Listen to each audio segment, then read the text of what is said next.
Que a graça de Deus seja com todos, em nome de Jesus Cristo. E como acabamos de louvar, né, irmãos? Você sabe o valor que você tem, irmãos? Né? Quando fala que, né? Fala de tristeza e dor. Não está falando que a gente não tem que se arrepender dos pecados, né? Não é o que nós louvamos agora? Mas está falando do complexo, né, interior. O que é complexo interior, né, irmãos? É a pessoa que ela perde a fé e ela não acredita mais. Sabe quando o diabo sugestiona a pessoa, sugestiona no coração? E aí o louvor, ele nos estimula, né? O louvor diz que devo me alegrar porque o Espírito Santo se move na minha vida. Você crê nisso, irmão? Então, a palavra vai mostrar lá em 1 João 3, que se o nosso coração nos condena, maior é Deus que o nosso coração. Maior é Deus que o nosso coração. Por que maior é Deus que o nosso coração, irmãos? Porque Jesus é maior do que todas as coisas. Vocês já ouviram falar desse texto aí que eu acabei de falar? Vamos abrir lá, irmãos. 1 João capítulo 3. Enquanto os irmãos abrem aí, vamos fazer uma breve oração. Senhor Jesus, Deus de infinita graça e misericórdia, o Senhor que pelo seu muito amor com que o Senhor nos amou, estando nós ainda mortos em nossas ofensas e em nossos pecados, o Senhor deu a sua vida por cada um de nós. Me coloco diante da sua presença para que o Senhor possa me capacitar pela sua infinita graça e misericórdia para falar da sua palavra, Senhor. Tenha piedade de cada um daqueles que ainda não creem na sua verdade. E tenha piedade de nós que ouvimos a sua verdade e muitas das vezes ainda não seguimos a sua palavra. Tenha misericórdia de nós e continue trabalhando em nossas vidas. Que a tua obra se complete em cada um de nós. Quero permanecer até o fim, Senhor Jesus, para que esta obra se conclua na minha vida. E sei o quanto ainda o Senhor precisa trabalhar dentro de mim, trabalhar em minha alma, em meu espírito, em meus pensamentos. Mas eu creio, Senhor Jesus, no poder do teu Espírito e da tua palavra. E que o Senhor é poderoso para fazer muito mais além daquilo que pedimos e pensamos.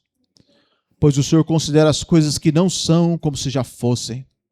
Se tão somente permanecermos no Senhor, poderemos ter a justiça para que naquele dia possamos entrar no reino de Deus.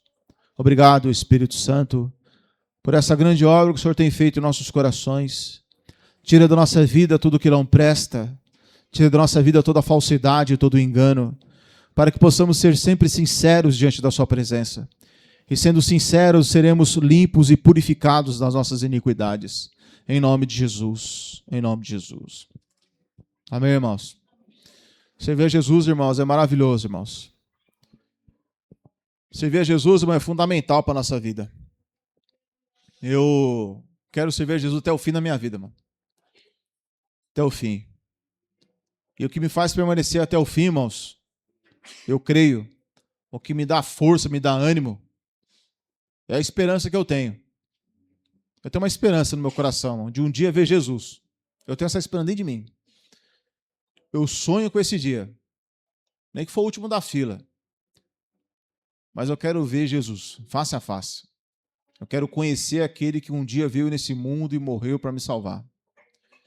Eu quero conhecer um dia aquele que suportou a zombaria, o escárnio, que apanhou, que sofreu, e a sua boca não se achou engano, não se achou maldição.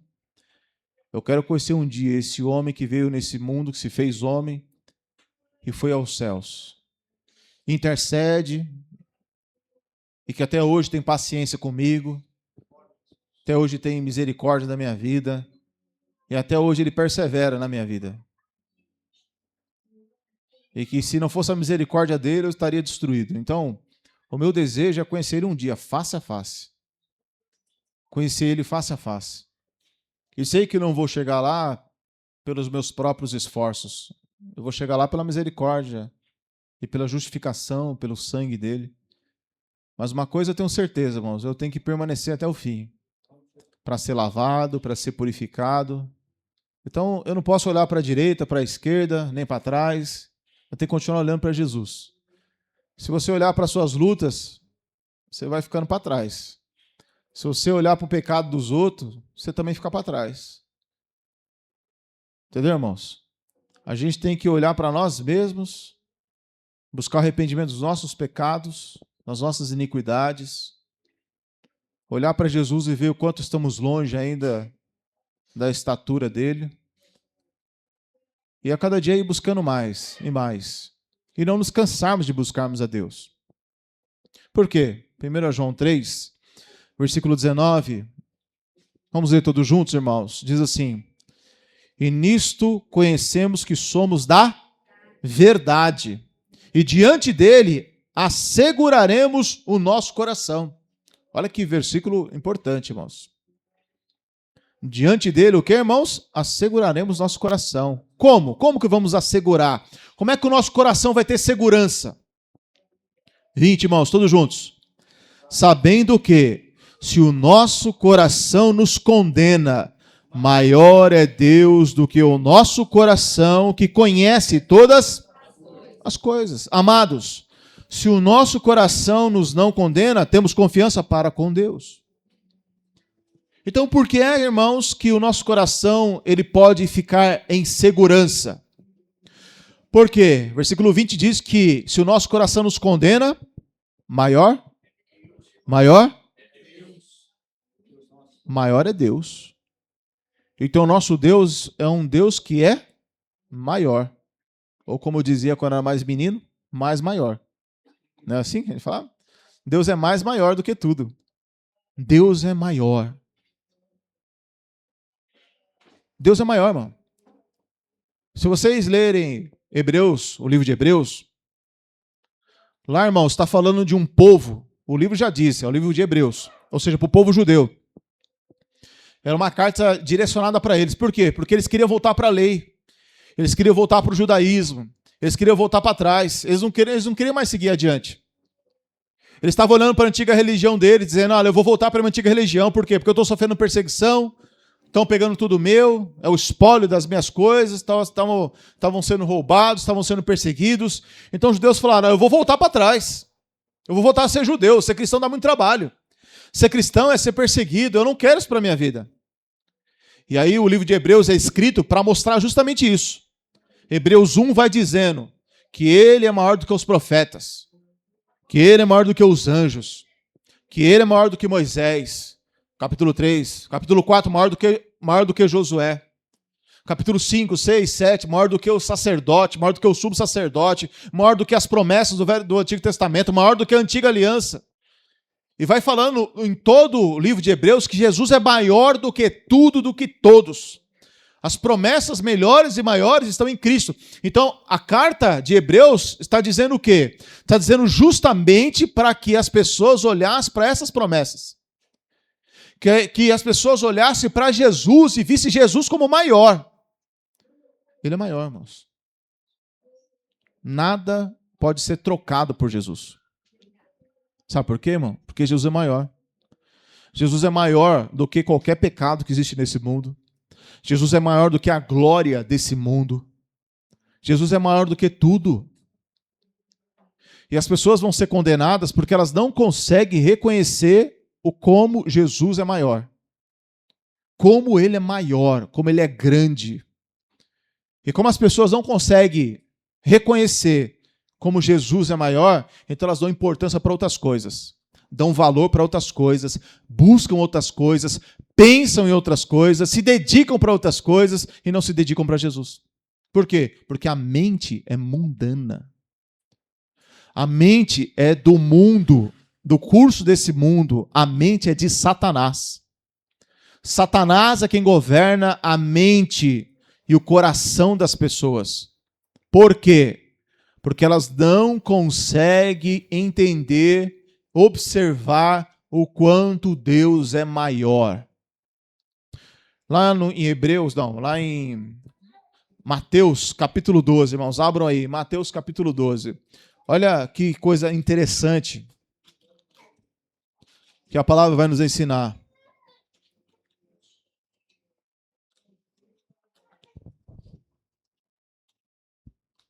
Mateus, primeiro livro do Novo Testamento, capítulo 12.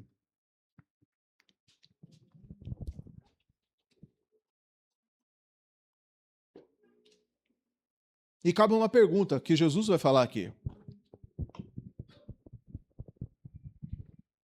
Mateus capítulo 12.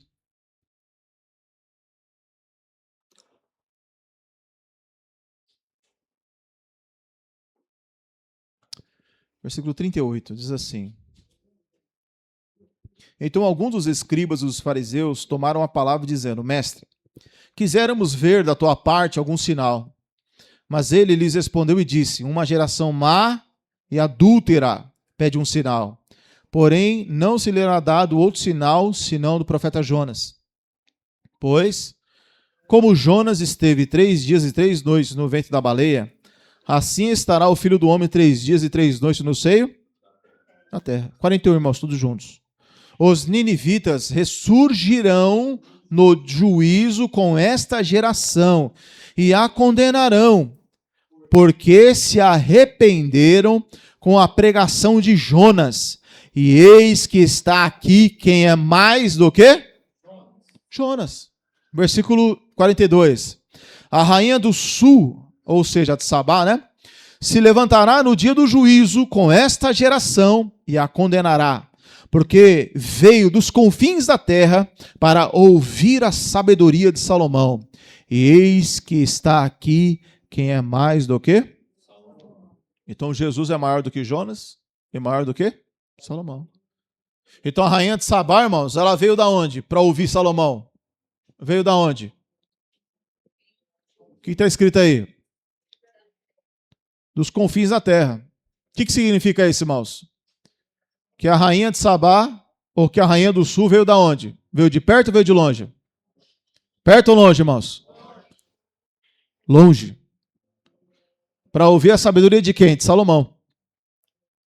E Jesus está falando, se aquela mulher veio de tão longe para ouvir Salomão, imagine se ela conhecesse e ouvisse falar de Jesus. Então Jesus está dizendo assim, que se aquela mulher fez todo aquele esforço para ouvir Salomão, ele está dizendo que aquelas pessoas ali, que estavam presentes, aquelas pessoas não estavam se esforçando para ouvir Jesus. Então a rainha de Sabá se levantará para condenar toda a geração de hoje. Toda a geração de hoje. Por quê? Porque as pessoas elas têm a oportunidade de ouvir Jesus, de ouvir a palavra, de buscar conhecimento, buscar entendimento e não fazem. Então naquele dia a rainha de Sabá vai apontar para um monte de gente e vai dizer, vocês tiveram a oportunidade que eu não tive. Eu tive a oportunidade de conhecer e de ouvir o homem mais sábio do mundo. Qual era a pessoa mais sábia que existia naquela época? Salomão. Quando Jesus vem, Jesus é maior do que Salomão. Então Jesus está dizendo que aquela mulher vai se levantar no dia do juízo e vai apontar o dedo para muita gente e vai dizer, vocês tiveram a oportunidade e vocês não aproveitaram. Vocês tiveram chance de conhecer a palavra e não conheceram. Vocês tiveram chance de se aprofundar no evangelho e não se aprofundaram. Aquela mulher vai se levantar naquele dia e vai botar o dedo no nariz das pessoas. E vai dizer, olha, vocês perderam uma chance muito grande. E agora não tem mais jeito. Não tem mais chance. Ou seja, irmão, a ação e a atitude daquela mulher foi tão forte, que chamou a atenção de Jesus. E que se ela estivesse no tempo de Jesus, ela estaria aos pés de Jesus. Aprendendo de Jesus, como Maria estava aos pés de Jesus, aprendendo de Jesus. Então hoje, irmãos, o que Jesus está querendo dizer? Que as pessoas dão mais importância em preencher suas mentes e os seus corações de muitas coisas, menos da palavra de Deus. Elas preenchem as suas mentes de muitas informações, menos da palavra de Deus. Elas passam o dia pensando em muitas coisas, menos da palavra de Deus. Por quê? Então, a geração dos dias de hoje é uma geração em que pensa, que medita, que deseja e que é guiada por muitos pensamentos, mas não são os pensamentos nem as palavras de Deus. A rainha do sul vai se levantar naquele dia. Aí Jesus, versículo 41 diz, no finalzinho, eis que está aqui quem é mais do que? Versículo 41, irmãos, todos juntos. E os ninivitas ressurgirão no juízo com essa e a condenarão, porque se arrependeram com a pregação de Jonas. Eis aqui quem é mais? Então Jesus Cristo está dizendo que ele é mais do que? A pergunta é, irmão, pode até pôr esse título aí. Por que Jesus é maior do que Jonas? Por que Jesus é maior do que Jonas? Por quê, irmãos? Jesus está dizendo que, pela pregação de Jonas, a cidade de Nínive se arrependeu. Sabe quantas pessoas eram? 120 mil pessoas. Então Jonas, ele foi para a cidade de Nínive e começou a pregar. E a pregação de Jonas era uma frase... Quer ver? Vamos lá, vai. É pertinho, mas tem Mateus? Acho que é uns 4, 6 livros para trás aí, ó. No Antigo Testamento. É perto, irmão. É fácil. Jonas, até achei, ó. A Bíblia Pentecostal aí é 1315. É pertinho, irmão. Jonas. Pertinho, irmãos. Você está aí em Mateus, é só voltar. Malaquias, Zacarias, Ageu, Sofonias, Abacuque, Naum. Aí você chega lá em Jonas. De trás para frente, né, que eu estou falando. E não é que eu sei de cor não, tá, irmão? Eu estou vendo a referência aqui.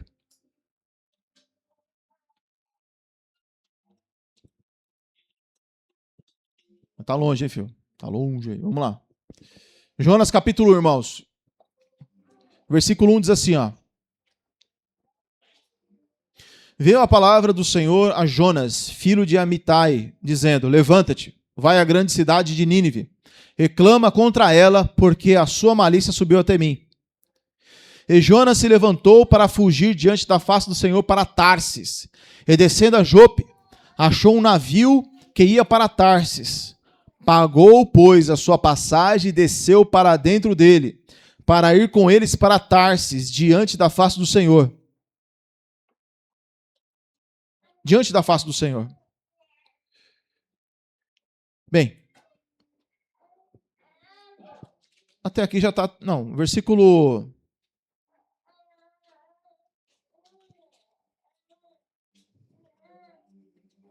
Aí dos irmãos estão folhando ainda, né? Você está com a Pentecostal aí, meu filho? 1315, a página.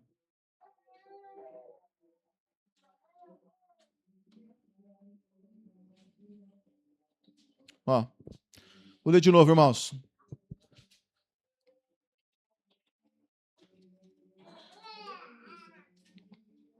Eu vou ler aqui, irmãos, senão vai ficar tarde aí, até os irmãos achar, depois vocês acham. Vamos lá, versículo 1 diz assim, ó. E veio a palavra do Senhor a Jonas, filho de Amitai, dizendo, o que ele disse, irmãos? Levanta-te, vai à grande cidade de Nínive e clama contra ela, porque a sua malícia subiu. Então era para Jonas fazer o quê, irmão? Ir até a cidade e pregar o quê? Arrependimento. Olha, vocês precisam se arrepender. Vocês precisam se arrepender. O que Jonas fez, irmãos? Versículo 3. E Jonas se levantou para ir pregar? Não. Para fugir diante da face do Senhor. Para? Qual a cidade que ele foi, irmão? Tarsis. E descendo a Jope, achou um navio que ia para Tarsis. Pagou, pois, a sua passagem e desceu para dentro dele, para ir com eles para Tarsis, diante da face do Senhor. Então foi dito o que para esse profeta? Vai pregar para Nínive. E prega para esse povo, vocês vão entender porque Jesus disse que ele é maior. Então Jesus falou, olha, eu sou maior do que Jonas. Jonas pregou e o povo se arrependeu. Jonas pregou e o povo se arrependeu. E eu sou maior do que Jonas. Jonas foi o dito o que para ele? Jonas, vai lá e prega o povo de Nínive. Mas Jonas foi para que lado? O outro lado. Nínive, irmão, ficava a 800 quilômetros para o outro lado. Ele foi para mais de 1.000 quilômetros para o outro lado. Ele foi para o lado oposto. É como se dissesse, ó, vai lá pregar lá em Minas Gerais. E aí falou, o quê? Eu vou lá para o Rio Grande do Sul. Você foi para o outro lado. Foi o que aconteceu com o profeta Jonas. Ele foi para outro canto. Ele não queria pregar. Por que ele não queria pregar? Capítulo 2. Aí o que aconteceu é o seguinte, mas ele fugiu. Vou contar a história, porque se eu ler aqui vai ficar muita coisa. Quando ele foi para Tarsis, irmãos, ele foi no navio. Aí o que aconteceu? Veio uma chuva, uma tempestade sobre o navio, tão forte, que o pessoal que estava no navio falou, ó, alguém está com alguma praga aqui. Alguém aqui está amaldiçoado. E aí falou, eu já sei quem que é. Aí fizeram um sorteio e caiu em Jonas. Falou, Jonas, você é o causador dessa tempestade toda. O navio vai afundar por sua causa. O que eles fizeram com Jonas? Pegaram o Jonas e jogaram para fora do navio. Some daqui, meu. Você aqui é um azarento, um azarado. Some da minha face. E jogaram o Jonas pro mar. Sabe o que aconteceu, irmão? Aí veio aquele grande peixe. Não fala que é uma baleia. Fala que é um grande peixe. Né, irmãos? A gente fala que é baleia por causa da história, mas não fala que é baleia. Fala que é um grande peixe. Né? E aí foi lá o grande peixe e engoliu o Jonas. E aí no versículo 2, o capítulo 2 diz assim, ó. E orou Jonas ao Senhor, ao seu Deus, das entranhas do peixe. O que ele orou, irmão? Versículo 2, bem forte. Agora versículo 2, agora todo junto, valendo. E disse, angústia, clamei ao Senhor.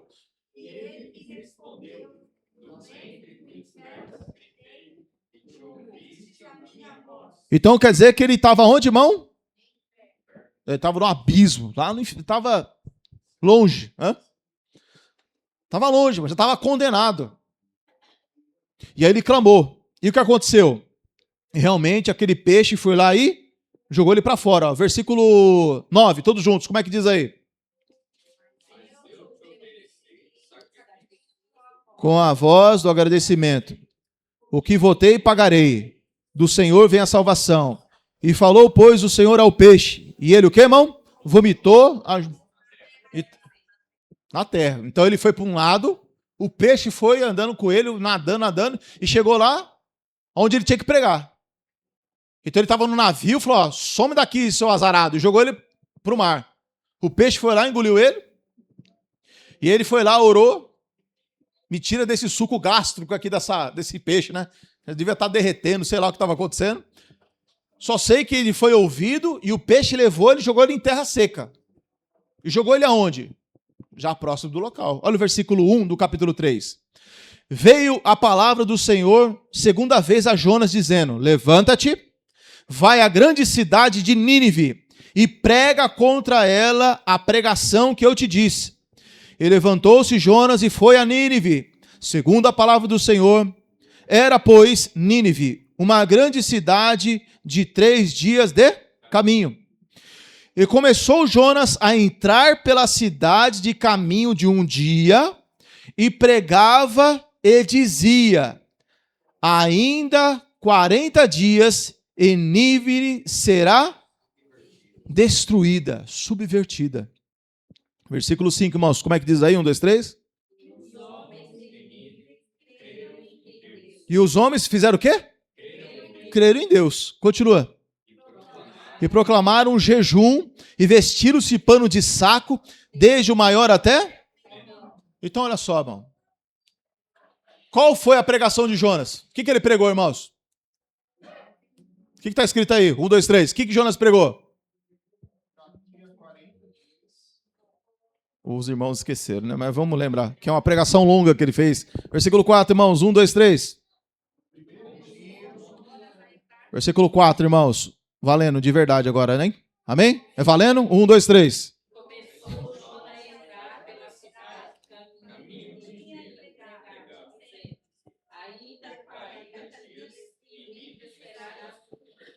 Como é que ele pregou? Qual foi a pregação dele?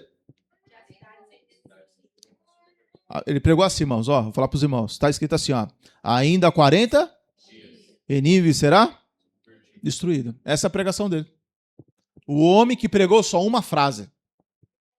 Ele só pregou uma frase.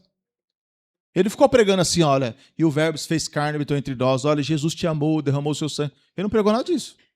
Ele só pregou uma frase. Qual é a frase dele? Daqui a 40 dias, vocês vão tudo morrer. Daqui a 40 dias, vocês vão ser destruídos. Daqui a 40 dias, vai acabar tudo isso aqui. Essa é a pregação dele. Quer dizer, ele não falava tudo isso não, ele só falava essa frase. Ele passou o dia inteiro falando essa frase. Daqui a 40 dias, tudo vai ser destruído. E ele passava e andando. Daqui a 40 dias, a cidade de Nínive vai ser destruída. Ele ficou repetindo isso aí, irmão. Não tinha outra coisa para falar, era só isso. A palavra está dizendo que desde o rei até o mais moço, todos se arrependeram. Todo mundo tirou seu paletó, suas gravatas. Todo mundo, o rei saiu do trono e vestiram um pano de saco de cinza. E eles deixaram de comer, deixaram de beber e começaram a pedir perdão dos seus pecados. E Jonas só falou uma frase. Olha aqui, ó, versículo 6.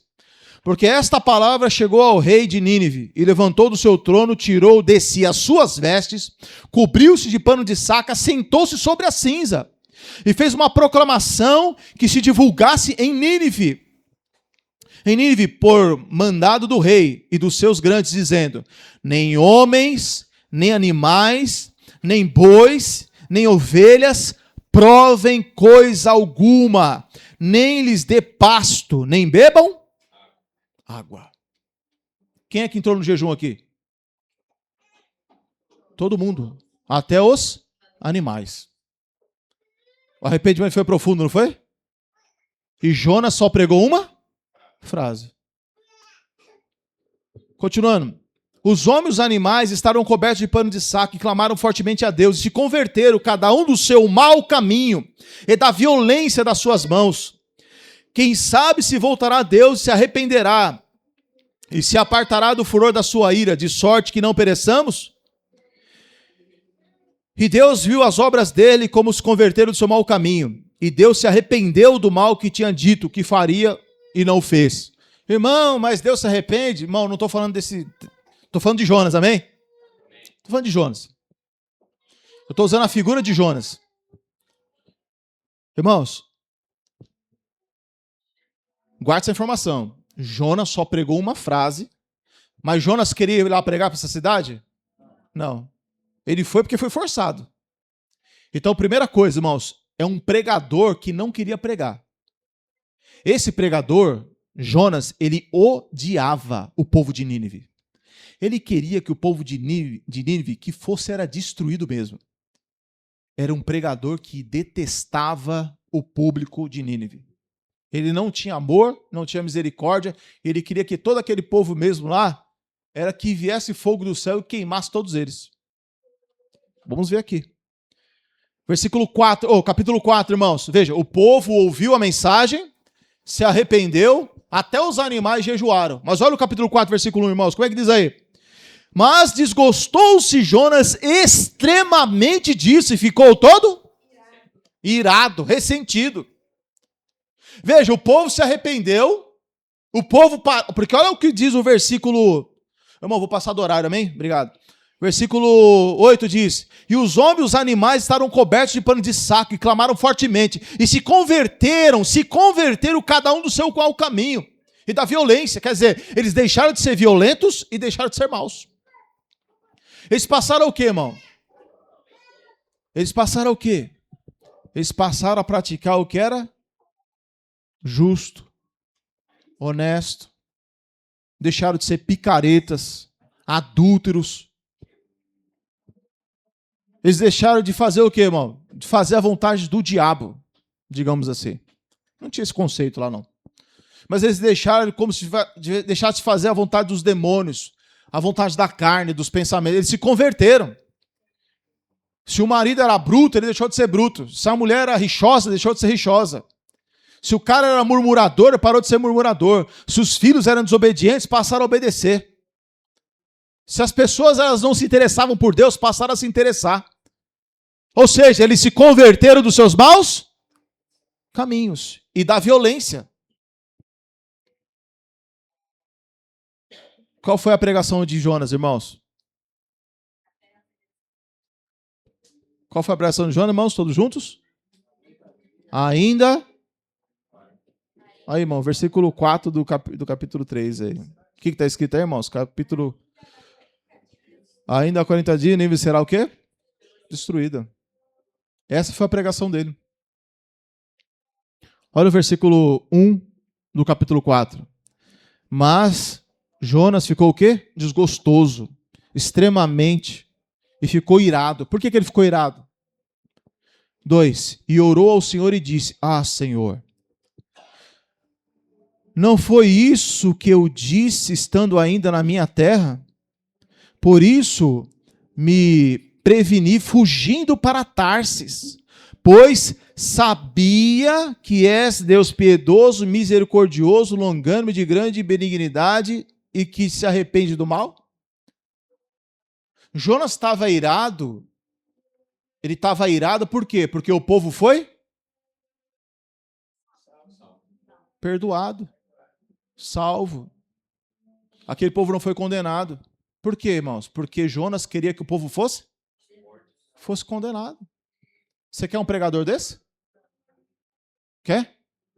Por isso que Jesus falou que naquele dia, Nínive vai se levantar e vai condenar a geração atual de hoje. Porque se eles se arrependeram com a pregação de um pregador que os odiava, e Jesus que ama, e Jesus que é misericordioso, piedoso, longânimo, não querendo que ninguém se perca, mas que todos se arrependam, Jesus é paciente, ele espera. Então, por isso que as pessoas, no final de tudo, quando forem condenadas, elas merecem mesmo ser condenadas. Porque Jonas pregou, mas ele não queria pregar. Ele falou, você vê que ele fala uma coisa só, ele só fala uma frase. Eu só vou fazer isso e só vou fazer porque eu sou obrigado a fazer. Era um pregador que não tinha misericórdia, não tinha compaixão. Ele queria que, na verdade, que o pessoal morresse. Fez porque foi obrigado. Fez porque fez uma promessa. Ó, se me tirar daqui da barriga do grande peixe, eu vou lá e prego. Ele fez uma promessa. Só por causa disso. Mas ele tinha sentimento para as pessoas? Não. Ele tinha amor para aquelas pessoas? Não. Ele teve compaixão? Não. Ele é contrário de Jesus. Enquanto Jonas fugiu, Jesus veio. Enquanto Jonas pregou uma frase, Jesus pregou o evangelho. Enquanto Jonas queria que as pessoas fossem destruídas, Jesus queria que as pessoas sejam salvas. Versículo 3. Olha só a indignação e a raiva dele. Peço-te, pois, Senhor, tira a minha vida, porque é melhor morrer do que viver. Quer dizer que ele estava tão irritado, que ele falou, eu não consigo nem olhar para esse povo. Por quê, irmão? Porque ele subiu. Vou continuar o texto aqui, ó. Vocês vão entender. Ele disse o Senhor, é razoável esse seu ressentimento, essa ira, essa raiva? Então Jonas saiu da cidade e assentou-se no oriente da cidade, e ali fez uma cabana, e assentou-se debaixo dela, à sombra, até ver o que aconteceria à cidade. Então qual era a pregação dele? Daqui a 40 dias a cidade vai ser destruída. Então ele viu o povo crer, ele viu o povo se arrepender, ele viu o povo se converter. Mesmo assim, ele subiu lá no pico de Jaraguá ali, que ali é o ponto mais alto, né? Imagina que ele fez uma cabana ali. E ficou olhando, falou, quero ver o que vai acontecer com a cidade de São Paulo agora. Eu quero ver o que vai acontecer com a cidade aqui de Cajamar, que daqui dá para ver o pico ali. Ele ficou esperando se converter, não, ele ficou esperando para ver o povo ser queimado, destruído. Essa era a esperança dele. A esperança dele não era de bem, era de mal. Por isso Jesus falou, olha, eis aqui que é maior do que Jonas. Ele se arrependeu com a pregação dele. Por que você não se arrepende com a minha pregação? É o que Jesus estava querendo dizer. Por que vocês não ouvem o que eu estou dizendo? Por que vocês não ouvem a minha pregação? Por que vocês não ouvem a minha linguagem? Por que vocês não conseguem receber e se arrepender? Se ele está sendo misericordioso, bondoso, compassivo, longânimo, esperando. Então veja, as pessoas, quando elas forem condenadas, elas não têm como se justificar diante de Deus. Porque Jesus vai falar assim, olha, lembra de Jonas? Jonas pregou e ele tinha raiva, ódio, ele queria ver o povo era destruído. E mesmo assim aquele povo ouviu e se arrependeu. E Jesus não é assim. Continuando. Versículo 6. Então ele estava lá, né? debaixo da sombra, esperando o que ia acontecer. Versículo 6. E fez o Senhor Deus nascer uma abobeira, e subiu por cima de Jonas, para que fizesse sombra sobre sua cabeça. Quer dizer, ele ia receber uma sombrinha na cabeça dele, então nasceu uma planta lá do nada e fez uma cabana, uma cabana para ele, natural. Já pensou? Tá lá no sol, aí sobe aquela planta e faz aquela... Não é gostoso ficar debaixo de uma árvore assim quando tá no calor? Foi o que aconteceu com ele. Olha o que aconteceu. Olha aqui, versículo 6 novamente. E fez o Senhor Deus nascer uma abobeira e subiu por cima de Jonas, para que fizesse sombra sobre sua cabeça, a fim de o livrar do seu... E quer dizer que ele estava o quê, irmão? Enfadado, irritado. Ele estava ali, mas ele estava ali com raiva, com ódio. Ele estava ali, mas ele estava ali rangendo os dentes, ele não queria estar ali por nada. Enfadado. E Jonas se alegrou em extremo, por causa do quê, irmão? Quer dizer, ele estava com raiva das pessoas que se arrependeram, mas estava feliz com o quê? Com a planta. Essa é a geração de hoje. Elas não se importam com pessoas, se importam com coisas, com as suas coisas. Se importam com o que é seu e não com vidas, não com pessoas. Continuando.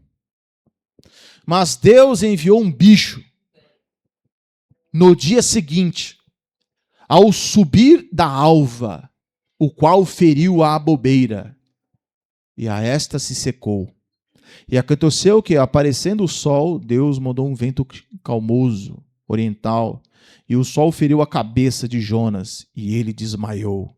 E desejou com toda a sua alma morrer, dizendo: melhor me é morrer do que viver.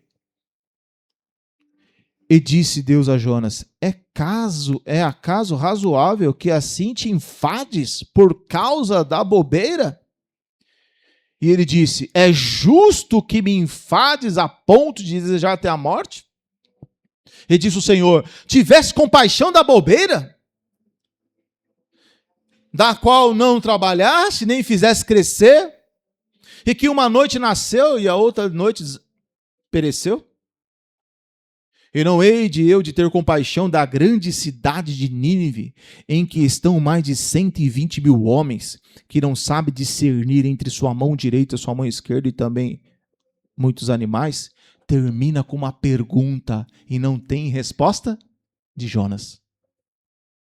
Jonas teve mais compaixão, mais amor e mais apego às coisas passageiras. Essa é a geração de hoje. Não se importa com pessoas, não se importa se a pessoa está indo para o inferno, não se importa se a pessoa está se acabando no pecado, não ora, não intercede, não prega, não faz nada. Agora, por uma coisa do mundo, se importa. Por uma coisa dessa vida, se alegra. E quando perde as coisas dessa vida, quando perde as coisas desse mundo, fica chateado, irritado. Por quê? Porque a mente é mundana. Porque não tem um sentimento de Cristo. É a mente de Jonas. Na cabeça e no coração das pessoas. Jonas se importou com a bobeira. Que era uma coisa boba. Realmente era uma bobeira. Jonas se importou com as bobeiras dessa vida. Por isso que Jesus falou, irmão: eis quem é maior do que Jonas. Deu para entender a história, irmão? É um livro curto, né? Dá para você ler todo dia se quiser isso aqui. Romanos 12. Ué, estava aqui em cima. Romanos 2, Novo Testamento, irmãos. Então, irmão, por isso que Jesus falou que naquele dia se levantará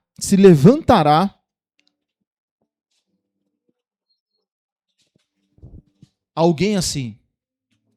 Veja, irmãos. O povo de Nínive recebeu a pregação de quem o odiava. Imagine só, irmão, alguém que te odeia, ele quer ver a sua morte, e ele vai falar para você o que, olha, daqui a 40 dias, se você não se converter, já era. Ah, mas fala mais, não, é só isso aí que eu vou falar, não vou falar mais nada. Se você não se converter, daqui a 40 dias você morre. Gente, pelo amor de Deus, chegou no ouvido do rei e falou: vamos se arrepender agora. Se arrependeram. E ele ficou lá em cima, lá no monte lá, esperando o povo perecer. E não pereceu. Nasceu uma abóbora. Meu Deus do céu, ele se alegou com a bobeira. Se alegou com a bobeira. Não é a bobeira, ele se alegou com as bobeiras. E assim as pessoas se alegram com as bobeiras. E se entristecem com as bobeiras. Mas não se entristece nem se alegra com salvação. Pessoas que têm arrependimento. Não se importam, não têm sentimento de Cristo. É sentimento de Jonas. Cada um com o seu problema. Cada um por si e Deus por todos. Esse é o sentimento do ser humano hoje. Mesmo dentro das igrejas. É um sentimento egoísta. E no Evangelho não existe espaço para egoísmo. De sorte que haja em vós o mesmo sentimento que também houve em Cristo Jesus. Que cada um não atente para o que é propriamente seu, mas para o que é do outro. Buscando edificar o outro, servir o outro. Ajudar, estender a mão para o outro. Esse é o sentimento de Cristo do Novo Testamento. Só que o sentimento de Jonas entrou no meio de tudo isso. Aí, o que Jesus está querendo dizer, irmãos? É aqui, ó, Romanos. Antes de você ler Romanos 2, vai para Romanos 5. Só para me ler outra coisa aqui. Ó. Romanos 5, versículo 8. 5, 8. O que diz aí, irmão? 5, 8 diz assim, ó. Veja só. Mas Deus prova o seu amor para conosco, em que Cristo morreu por nós, sendo nós ainda santos. É isso? Não. Sendo nós o quê? Pecadores. Então, quem é que estava odiando aqui? Jesus ou nós? Nós éramos os odiosos. Então, Jesus, ele vem com amor. E a gente somos pessoas cheias de ódio, de raiva, ressentimento, soberba, arrogância. Somos nós. Porque olha o versículo 9.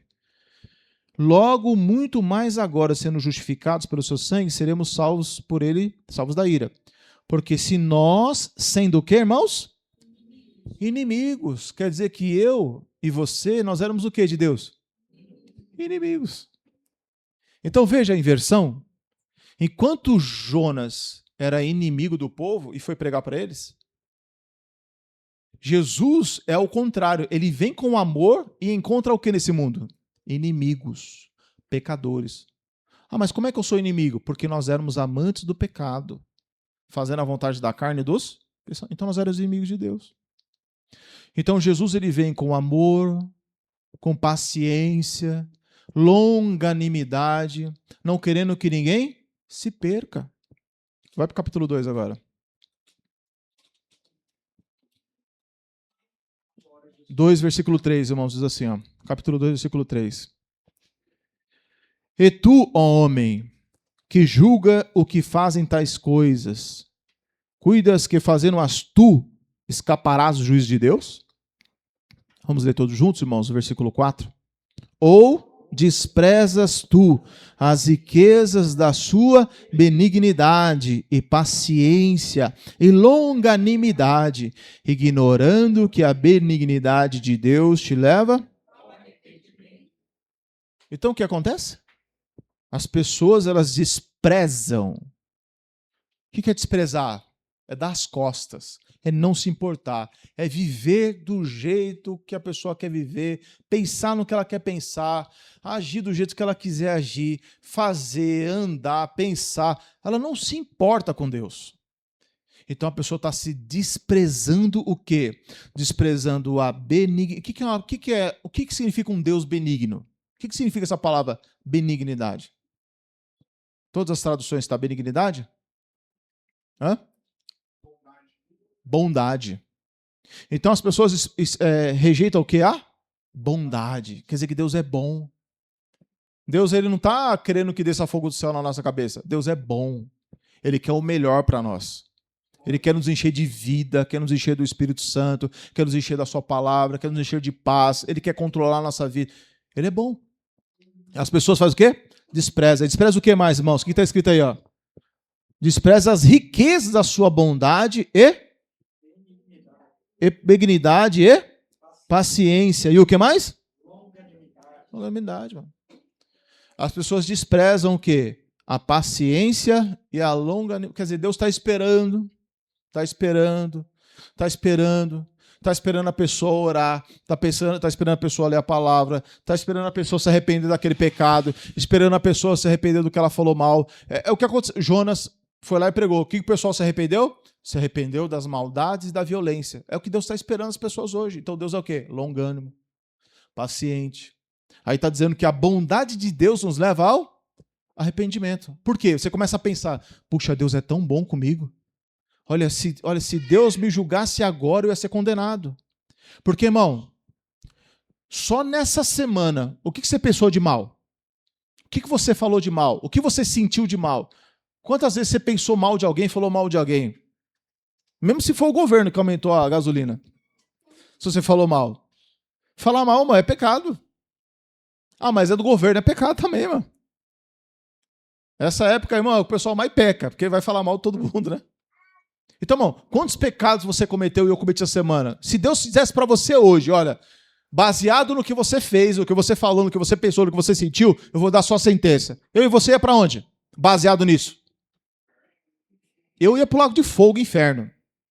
Porque não tem justiça própria na minha vida para me salvar. Um pecado leva a pessoa para o inferno. Você sabia? Um pecado leva a pessoa para o inferno. Ah, então quer dizer que eu vou para o inferno porque a palavra diz que eu sou pecador? Então, aí é que entra Jesus e a justiça dele. Se depender dos seus pecados, eu e você vamos para o inferno. Por isso que vem a justiça de Deus e a obra da santificação. Cristo é extremamente importante por causa disso. Mas as pessoas, elas não buscam entender isso. Elas buscam entender muita coisa. Então, as pessoas, elas desprezam, irmãos, essa bondade.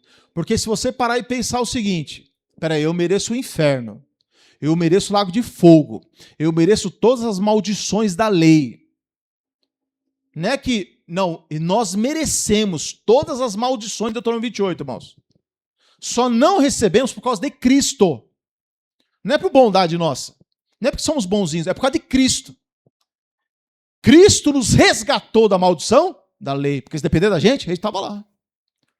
Se depender dos nossos pecados, irmão, a gente tem que viver na miséria, mendigando. Sujo, maltrapilho. É assim que a gente deveria viver.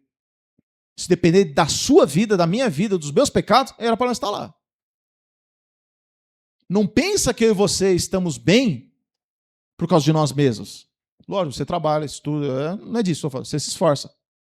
Mas se não fosse a misericórdia de Deus, o diabo nos coloca lá no inferno. Matar, roubar, destruir. Não estamos nessa condição por causa de Cristo, irmãos. Não só nós, como as pessoas do mundo também. Jesus ajuda eles para que eles consigam enxergar a bondade de Deus, que leva eles ao arrependimento. A pessoa vive no pecado, no engano, na morte, na destruição, mas a palavra diz que ele derrama chuva sobre justos e injustos, bons e maus. Para ver se a pessoa desperta no mundo e diga, alguém está cuidando de mim. Sabe essas pessoas que já passaram pela morte? O cara está no mundo do crime, está nas drogas, está no diabo. Aí falou, puxa vida, olha, eu faltei morrer umas 10 vezes, eu não sei porque eu não morri. Como você não sabe que você não morreu? É a bondade de Deus que não deixou você morrer. Não deixou você morrer para você enxergar a bondade de Deus, senão era para você ter ido para a cova. Era para ter morrido dos seus pecados e ter ido para o inferno. Já viu pessoas falando assim? Olha, Deus me guardou, porque o diabo quis matar várias vezes. E você se converteu? Não, eu estou pensando. Então a pessoa está desprezando o amor de Deus. Porque o diabo já era para ter levado embora. Mas a bondade de Deus está lá, para ver se o cara se toca e pensa, meu Deus do céu, só pode ser Deus na minha vida, eu vou me entregar para ele. Ou seja, a bondade de Deus leva a pessoa ao arrependimento. Mas a pessoa é tapada espiritualmente, cega, não enxerga, não vê que o diabo quer destruir com a vida dela. Então ela não consegue enxergar a bondade, a longanimidade, a benignidade de Deus. Aí o que acontece? Versículo 5. Mas segundo a tua dureza do teu coração impenitente. O que é um coração impenitente, irmãos? Coração quando se dobra. Coração que não se curva, que não reconhece. Coração que não tem coragem de dizer, Senhor Jesus Cristo, eu preciso me arrepender. Impenitente, duro, disfarça. Tá tudo bem, irmão? Tá tudo bem. Tá nada. Tá o diabo fazendo a festa no coração da pessoa. Tá comendo solto os demônios dentro lá, oprimindo, arrancando as coisas espirituais a cada dia. Mas não, mas o coração impenitente, duro. Segundo a tua? Teimosia, teimoso. A gente não fala com as crianças, você é teimoso, né? Mas os adultos é pior, irmão. É muito pior. Adulto, porque adulto, ele é teimoso e ele é dissimulado. Ele finge. Né? Ele é fingido, ele disfarça bem. Para mim, nem precisa de muito. Se eu chegar e falar pra você, tá tudo bem? Você tá tudo bem? Eu falo, tá ótimo. Eu não insisto. Eu não insisto mesmo. Não, irmão, fala a verdade, tá tudo bem. Não, eu não insisto, irmão. A pessoa ela tem total liberdade para ser sincera ou ser falsa. E eu dou liberdade mesmo. E a salvação é da pessoa. Né? Se a pessoa quiser ir pro inferno, irmão, é o problema dela. Não é meu, não é seu. Não é de Deus. Cada um vai andar por onde quiser. Porque Jesus foi quem disse. Se alguém quiser, pega a sua cruz e me siga. Vós quereis retirar-vos também? Né? Jesus está dizendo que ninguém, absolutamente ninguém, pode estar com ele amarrado. Ninguém pode estar com Jesus, irmão, por opressão. Ninguém pode estar por Jesus por, se você não vir, você vai ficar debaixo. Não, Jesus falou, meu amigo, vem se você quiser. Anda comigo se você quiser. Se você não quiser, fica à vontade. Porém, você vai ver o resultado. Em vida. Em vida. Aí a pessoa não consegue, fica patinando. Por quê? Por causa da teimosia, como diz aqui ó, a tradução do... É Thompson, né? Mas segundo a dureza do teu coração, entesouras ira para ti no dia da ira e da manifestação do juízo de Deus, o qual recompensará cada um segundo as suas. Então, meu irmão, a gente tem que saber o que nós fazemos, como fazemos, o que pensamos, porque Deus vai recompensar. Então, a palavra, quando Jesus fala assim, olha, a cidade de Nínive vai se levantar naquele dia, e ele vai condenar. Por quê? Porque as pessoas se arrependeram com a pregação de quem nem amava elas. Jesus está amando, está perdoando, está esperando. Não é assim? Você prega para a pessoa fala assim, querido, ai, que palavra linda. Não é assim? A palavra bonita. Nossa, quem passou prega bem, né? Tá, vai para a igreja? Não, eu estou esperando Deus. Pelo amor de Deus. Eu quero saber se o cara acha de mim ou deixa de achar. Eu quero saber se ele quer se converter, mano. Deus está esperando ele se converter. Deus não está esperando ele ficar elogiando a gente, elogiando palavras. Não, Deus quer que a pessoa se converta. Se a pessoa se sente bem e tal, tá ótimo. Olha, continua. Mas Deus quer a tua conversão. A mudança de mente, de coração. É isso que Deus quer, irmão. Porque Deus sabe, irmão, o que vai acontecer no futuro. E a gente também sabe pela palavra. Então, a palavra, irmão, mostra que Jonas era um pregador, irmão. Você quer ver? Às vezes as pessoas elas julgam o apóstolo Paulo. Eu estou terminando, tá, irmãos? Abre aí em 1 Coríntios 5.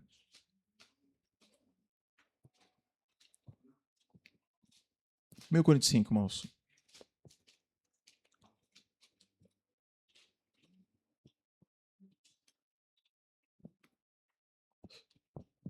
Eu vou ler aqui, vocês já vão... Não precisa nem explicar, aqui já vai estar fácil, né? 1 Coríntios 5. Versículo 1 diz assim, geralmente se ouve... Olha só. Geralmente se ouve que há entre vós o quê? Fornicação. E fornicação tal, qual? Nem ainda entre os gentios, como é haver que abuse da mulher de seu... Então, a situação estava tão grave lá em Corinto. Veja só, irmão. Paulo pregou, Paulo ensinou, Paulo ficou com ele mais de ano com esse povo aqui. Ficou pregando lá na cidade. Então era falta de palavra? Não. Era falta de um apóstolo lá? Não. O apóstolo Paulo é o maior apóstolo que eu conheço. De todos os apóstolos, para mim o apóstolo Paulo foi o maior. Mesmo ele dizendo que era o menor. Mas foi o que mais nos ensinou. É o apóstolo dos gentios. Ele está dizendo o seguinte, olha, entre vocês existe uma fornicação tão grande, tão grave, que uma pessoa está saindo com a sua própria madrasta. É o que está dizendo aí. É grave ou não é? Aí ele diz assim, ó, versículo 2. Estais inchados, e nem ao menos vos entristeceis, por não ter sido dentre vós tirado o que cometeu tal ação. Eu, na verdade, ainda que ausente do corpo, mas presente do espírito, já determinei, como se estivesse presente, que o que tal ato praticou, em nome do Senhor Jesus Cristo, junto vós e meu espírito, pelo poder de nosso Senhor Jesus Cristo, seja entregue a Satanás para a destruição da carne, para que o espírito seja salvo no dia do... Veja, não vamos entrar nesse detalhe aqui, mas Paulo, ele toma uma atitude muito drástica, né? Muito dura. Por quê? Porque aquele pecado estava contínuo e estava trazendo um escândalo que não acontecia nem entre... Ó, Paulo está dizendo, esse escândalo é tão grave, que isso aí não acontece nem no mundo. Vocês têm que mandar parar isso aí agora. E se o cara não quiser parar, põe ele para fora da igreja. Para ver se acontece alguma coisa e ele seja salvo naquele dia. Então Paulo não está condenando ele para o inferno. Paulo está na esperança que aquela pessoa fosse salva. Mas olha só, irmão, quem lê esse texto aqui vai pensar, Paulo não tinha misericórdia, não tinha amor, não tinha piedade, blá, blá, blá. Certo? Se você olha nesse texto, tudo bem. Mas vamos que a segunda carta vai mostrar como ele escreveu essa carta. 2 Coríntios, capítulo 2. Para a gente ir finalizando aqui, né?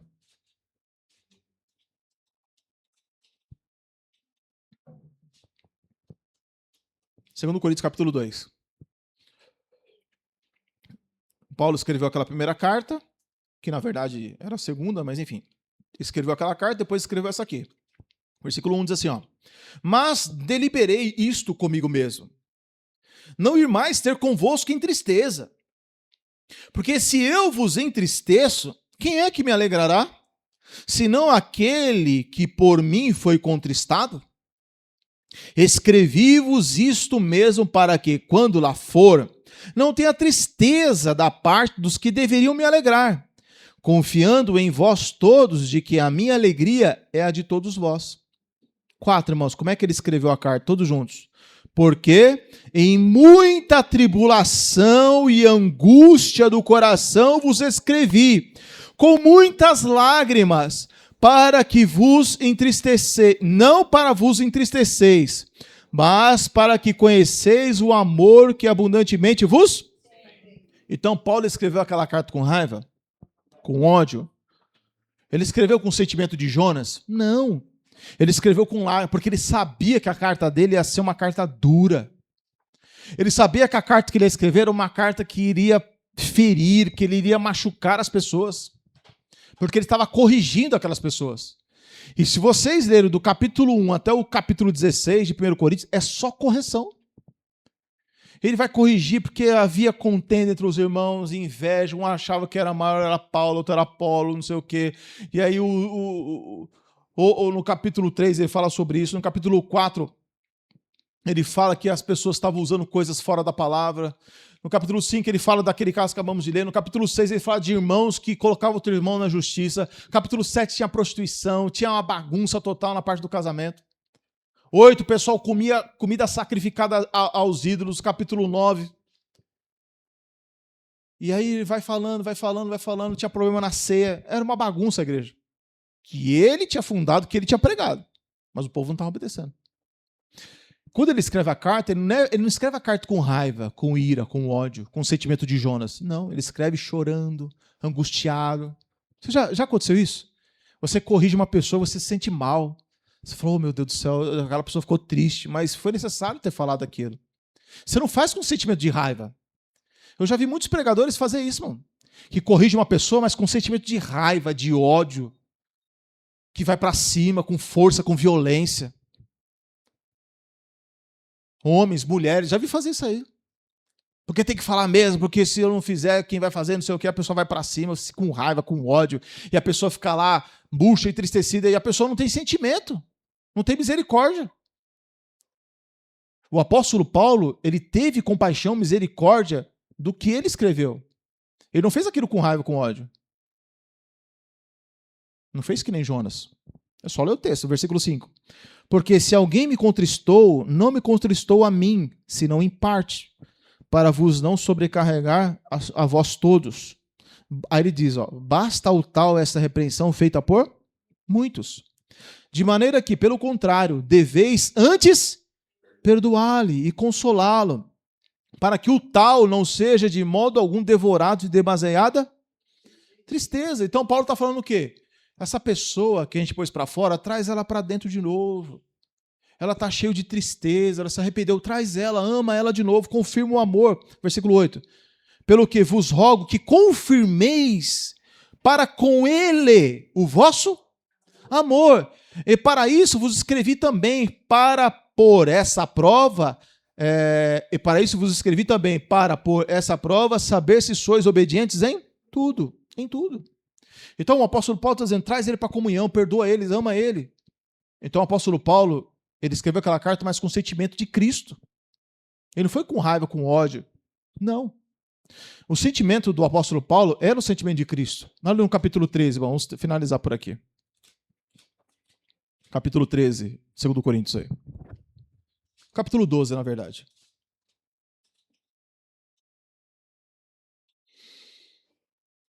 Capítulo 12, versículo 19. Diz assim. Olha só. Cuidais que ainda nos desculpamos convosco? Falamos em Cristo perante Deus, e tudo isso, ó amados, para a vossa edificação.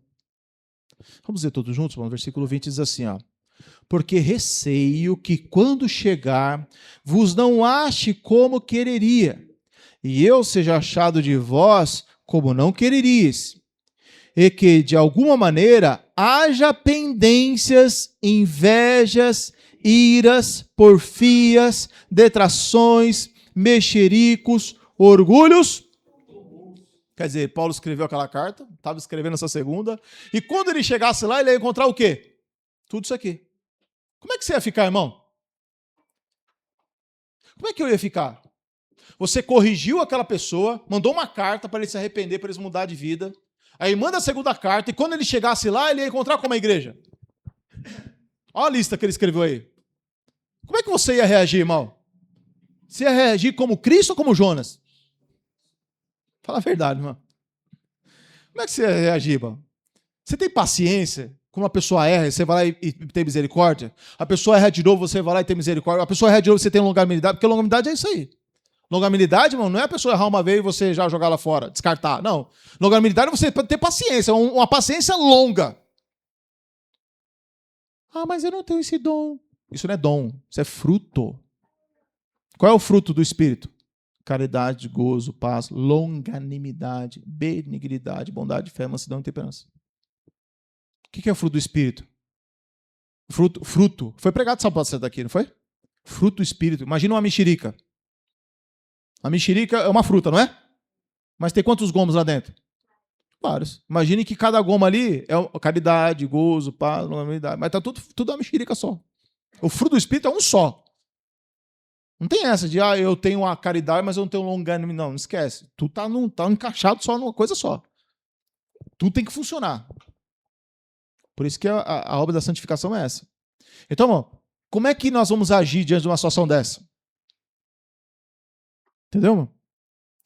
Então, se a gente quiser, pela misericórdia de Deus, ajudar na obra de Deus, se quiser ajudar pessoas, a gente tem que entender essas coisas.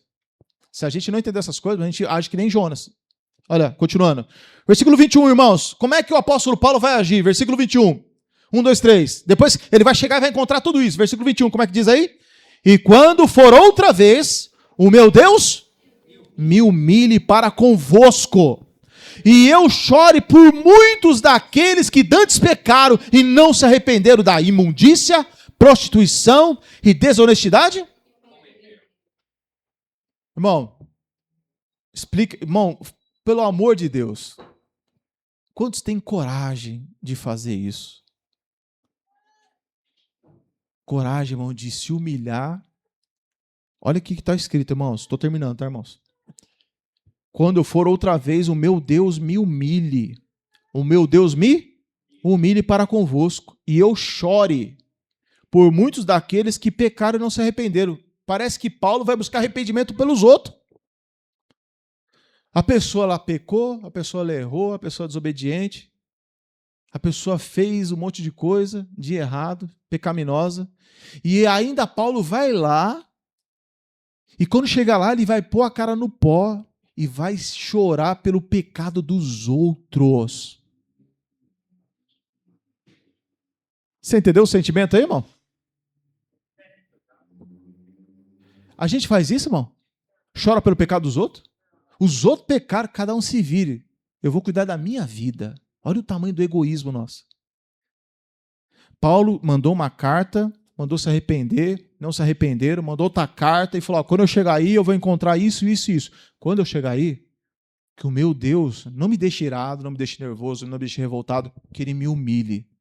E que eu ore e que eu busque por aqueles que não se arrependeram. É o que Jesus faz no céu. Ele intercede. Ele é longânimo. Ele é bondoso. Então essa dimensão, irmão, ela é tão alta que a gente tem que comer arroz com feijão bastante ainda para chegar lá. Não é verdade? Eu estou pregando, mas isso aqui não é fácil não. Pregar é uma coisa, mas viver é outra. Chegar nessa dimensão, meu Deus do céu. Olha o sentimento desse homem, irmão. Era o de Jonas? Era o de Jonas? Era o de Jonas? Paulo? Não. Que sentimento que ele tinha? Que sentimento era dele? Jesus. Se Paulo era assim, imagine Jesus. Se Paulo agiu assim, imagine Jesus, irmão. Então, ser espiritual é muito mais além do que os RIs da vida aí fora dizem. Porque as pessoas elas mudam algumas coisas, mas internamente são podres, cheias de raiva, de ira, de ódio, de mágoa, de sentimento. O apóstolo Paulo, ele nos mostra com clareza o que é ter um sentimento de Cristo. E se nós agirmos assim, irmãos, os irmãos verão o quanto nós vamos crescer espiritualmente e sermos semelhantes a Cristo. É para isso que Deus nos chamou, para ter essa imagem, essa semelhança. Amém, irmãos? Vamos orar e agradecer ao nosso Senhor Jesus Cristo. Tem pedido oração, irmão? Irmão, sábado que vem aqui não tem culto, amém? Sábado que vem é culto de oração estendida lá na Capadócia, lá em Itapevi. Né, irmão? Todos estão convidados em nome do Senhor Jesus. Né? E semana que vem, também no domingo, vai ter o batismo. E aí depois eu falo amanhã para os irmãos que a gente vai começar o culto mais cedo. Né, irmãos?